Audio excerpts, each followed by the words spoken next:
What's going on, NBA fanatics? This is your friendly neighborhood Memphis Grizzlies, home of Memphis X, and I talk hoops.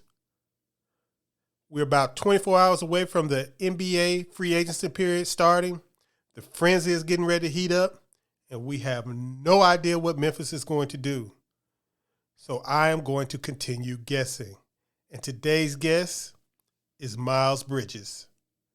But first, every hero needs their theme music.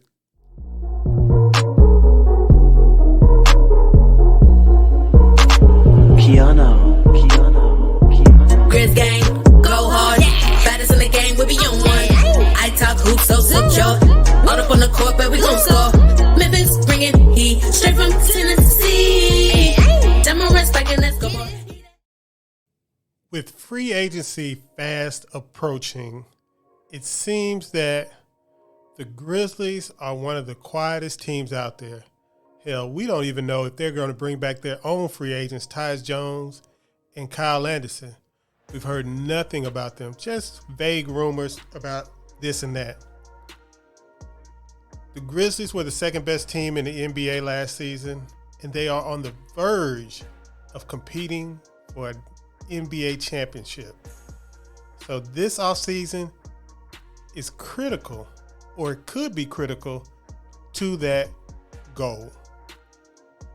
One of the best free agents on the market that fits what the Grizzlies are trying to do, their age timeline, the skill level that they need, and a coveted position that they need, is Miles Bridges. Now, a lot of people have speculated that Miles Bridges could be on his way or could be a target for the Memphis Grizzlies, and some people say it's not true. Miles Bridges, of course, was the college teammate and I think roommate of Mr. Jaren Jackson Jr. And he is currently playing for the Charlotte Hornets. Now, that wouldn't be a big deal in a normal NBA sense. A restricted free agent usually is not going to be let go, especially one that averaged 20 points per game the year before. Usually won't be a question. Usually they'll get maxed out, and usually it's not much of a issue. But with Miles Bridges, you had the Charlotte Hornets offer him 4 years and $60 million last year as an extension. And this year he's going to be wanting almost probably, double that at least in an extension this year.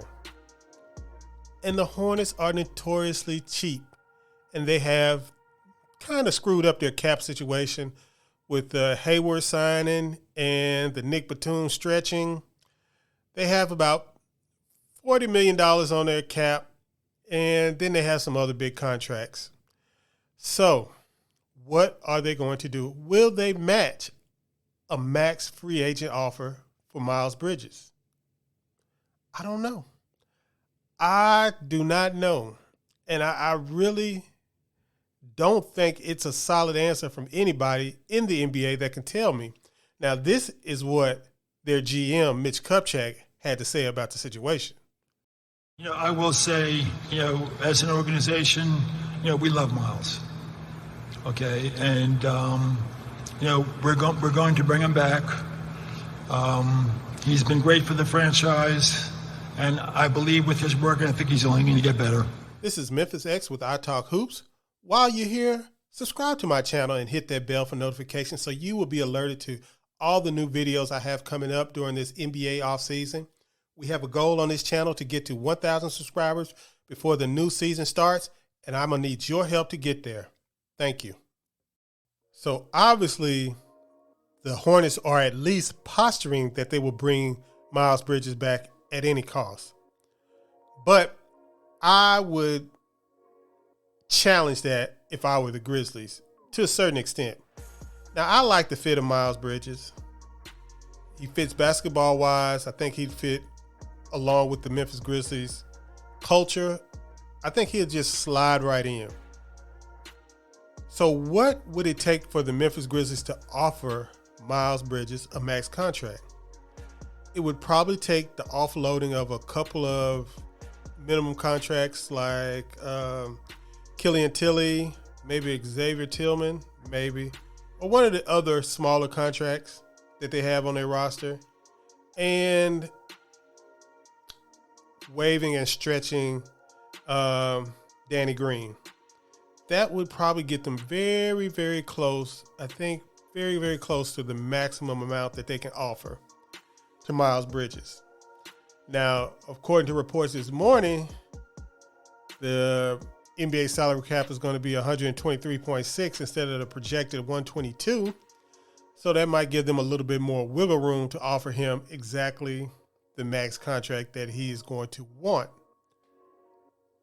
Now, what can the Grizzlies put in that max contract to make it very, very undesirable for the Hornets to match? But one of the clauses that you can put in there is, of course, a trade kicker. As high as I think it's 15% trade kicker, in which if the Hornets wanted to, if they got in a financial crunch during his contract and wanted to trade him, they would have to pay him in cash immediately 15% of the remaining contract value, whatever that is. Another clause that the Grizzlies can put in there is the 50% immediate pay up. And what that means is, if you remember the Ben Simmons situation where he got that big chunk of money before the season started, and that kind of allowed him to sit out some games. Well, the Grizzlies can have the contract set up so it pays up front in cash almost half of the contract value. I think the most you can do is half of the contract value prior to the start of the season. That would be like $15 million in cash straight up at the start of the season. Now, for cheap organizations, these are the things that might make them balk at matching a contract. Also making it a 3+1, which is 3 years with a player option on the fourth year, allowing him to escape sooner, even if they do match. These are kind of some of the things that they did when they put in the agent favor offer sheet to Josh Smith.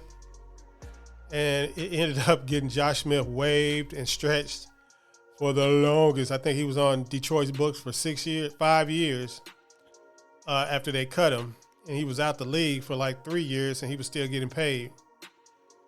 But I expect Miles Bridges to easily return the value of a max contract in production, even on the Grizzlies, where he'll probably be the maybe second, maybe third option. Depends on how you want to rate him and Desmond Bane behind Ja Morant. He'll also be one of the prominent closers. He'll likely be a starter. Well, not likely. If they max him out, he's going to start. And the question is, will he start at small forward over Dillon, or will he start at power forward, moving Jaren to the 5? More than likely, and I think everybody in Memphis Grizzlies land would prefer him to start at small forward and have Dillon come off the bench and bring some balance to the roster. So, what is the fit of Miles Bridges on Memphis?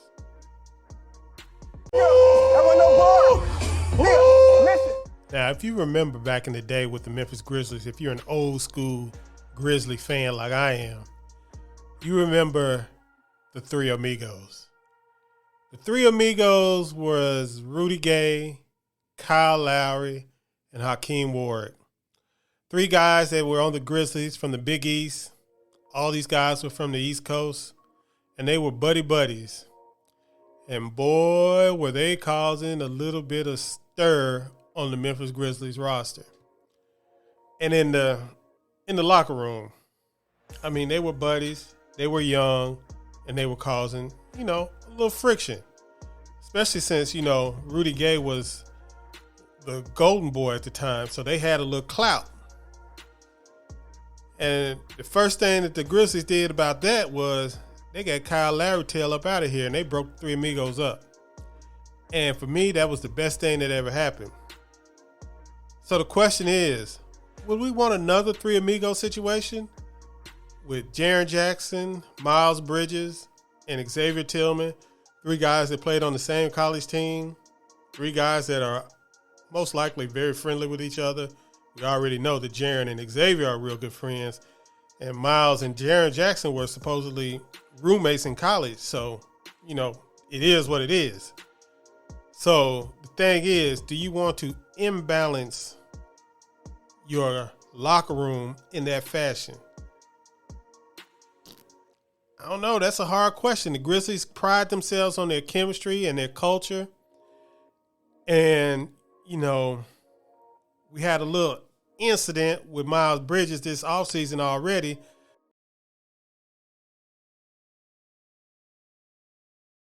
Let my temper get the best of me. You know, that was definitely the wrong thing to do by throwing my mouthpiece. You know, I was aiming for the guy that was screaming at me, and it, you know what I'm saying, it hit a little girl. So that's definitely unacceptable on my part. And I take, you know, full responsibility. I'm ready for any consequence that the NBA gives me. But yeah, that's on me. That's out of character for me. You've been around me. You know, I don't act like that or never flash out like that. So that was definitely wrong. You know, a lot of emotions, and hopefully I could get in contact with the young girl and you know, sincerely apologize to her. You know, and do something nice for her. But that's definitely on me. One more about the mouthpiece too. It was a 16-year-old girl that you ended up hitting, and that's probably. Have you ever done that before? Thrown anything ever? Nah, I mean, you know, I normally don't let my emotions get the best of me. And for me to be in in the biggest games that I ever played in, and that happens, that's, you know what I'm saying, that's unacceptable for me. That gives a bad image to my name and to who I am as a person, and that's not me, you know, especially, you know, hitting a little girl. You feel me? That's terrible. So I like to right my wrongs. So, yeah, I apologize for sure. So I'm not sure how that fit's going to work off the court.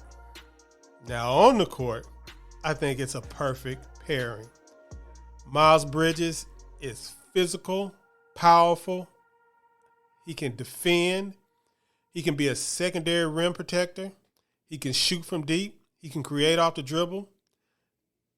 And he can play small forward or power forward. And he can switch. So when it comes to on the court fits, he's probably as good as it gets without getting an elite player. He can fit. He can be in closing lineups, even whether you're playing small ball or you're playing with two bigs. He can guard the other team's physical wing, which is something you guys know that I find is real important. Somebody to guard the Lukas, the Kawhis, the Anthony Edwards, those people of those ilk, and not just have it be all on Dillon Brooks. If you kept Dillon Brooks during this, you would have two physical wings in your closing lineups. I mean, you could even play up, you can play down. When I say play up, I mean you could play Dillon at the shooting guard. You can play Dillon at small forward and Miles at the power forward. There's just a lot of versatility you can get with your lineups if you could bring Miles Bridges in without giving up anything. So, what do you think about offering Miles Bridges a max contract and getting him without giving up anything in return? I'm not going to even talk about signing trades because I know any type of signing trade is going to throw off the balance, and I have no idea what the Hornets would want in a signing trade or what the Grizzlies would be willing to give up. I listened to the Nate Duncan's Dunked On podcast mock off season, and they did a sign and trade for Miles Bridges, and they gave up Zaire Williams and a first round pick. Is that fair? I don't know. Zaire Williams has a lot of promise, but Miles Bridges is real good and he's young. He's not too much older than Zaire. Would you just, to secure that player, Miles Bridges, would you give up Zaire Williams and a first round pick? I mean, a protected first round pick.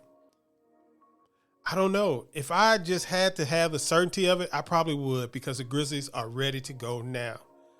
If I could have Bane, Dillon, and Miles Bridges on the wings, and I could somehow bring back Tyus Jones to back up Ja, and then I got Jaren, Steven Adams, Brandon Clark, and, you know, the rookies and Xavier Tillman on the inside, I would take that team. I think that team could be in contention, in real contention, to win the NBA title. Let me know what you guys think. Let me know what you would do about Miles Bridges. Make sure you subscribe to my channel, hit that bell for notifications, and like this video so we can get this YouTube algorithm kicking.